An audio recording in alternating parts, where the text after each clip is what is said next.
ഇറ്റലിയിൽ കോവിഡ്-19 രോഗബാധ മൂലം മരിച്ച കത്തോലിക്ക വൈദികരുടെ എണ്ണം 60 കടന്നു.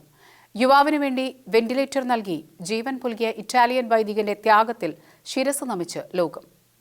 ഇറ്റലിയിൽ കോവിഡ്-19 രോഗബാധ മൂലം മരിച്ച കത്തോലിക്ക വൈദികരുടെ എണ്ണം 60 കടന്നുവെന്ന് ഇറ്റാലിയൻ ബിഷപ്പ് കോൺഫറൻസ് വ്യക്തമാക്കി.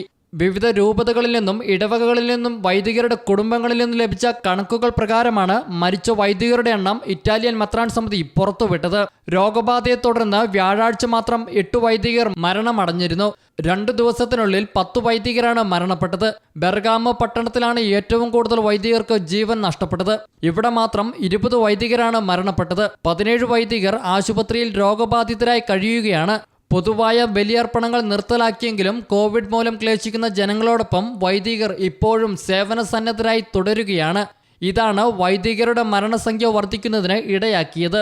അതേസമയം ഇറ്റലിയിലെ ലോവ്രയിലെ ആശുപത്രിയിൽ കോവിഡ്-19 രോഗബാധിതനായി കഴിയുകയായിരുന്ന ഫാദർ ഡോൺ ജുസപ്പെ ബെരാദെല്ലി എന്ന വൈദികനാണ് രോഗിയായ യുവാവിനു വേണ്ടി തന്റെ ശ്വസന സഹായി വേണ്ടെന്ന് വെച്ച് മരണത്തെ പുലുകിയത്. കോവിഡ് സംഹാരതാണ്ഡവമാടുന്ന ഇറ്റലിയിൽ ജീവൻ നിലനിർത്തുവാൻ സഹായിക്കുന്ന വെന്റിലേറ്ററുകളുടെ അഭാവം വളരെ രൂക്ഷമാണ്. രോഗത്തിന്റെ ഏറ്റവും കടുത്ത അവസ്ഥയിൽ വെന്റിലേറ്റർ കൂടാതെ ജീവിക്കുക ബുദ്ധിമുട്ടാണ്. ഈ സാഹചര്യത്തിലാണ് ഫാദർ ബെരാദെല്ലി തനിക്ക് അനുവദിച്ച വെന്റിലേറ്റർ ജീവിതത്തിന്റെ ആരംഭ ദിശയിലൂടെ കടന്നുപോകുന്ന ചെറുപ്പക്കാരന് നൽകി ജീവത്യാഗം ചെയ്തത്. വിശ്വാസികളിൽ സാമ്പത്തിക സഹായം ആവശ്യമായവർക്കായി സഹായങ്ങൾ നൽകുവാൻ മോട്ടോർ സൈക്കിളിൽ എത്തിയിരുന്ന അദ്ദേഹം ഇടവക സമൂഹത്തിന് ഏറെ പ്രിയങ്കരനായിരുന്നു. അതേസമയം അമേരിക്കയിലും ആദ്യമായി കത്തോലിക്ക ബിഷപ്പിന് കോവിഡ് സ്ഥിരീകരിച്ചു.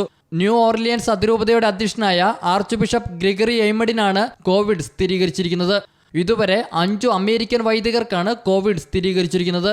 International desk Shekinah news.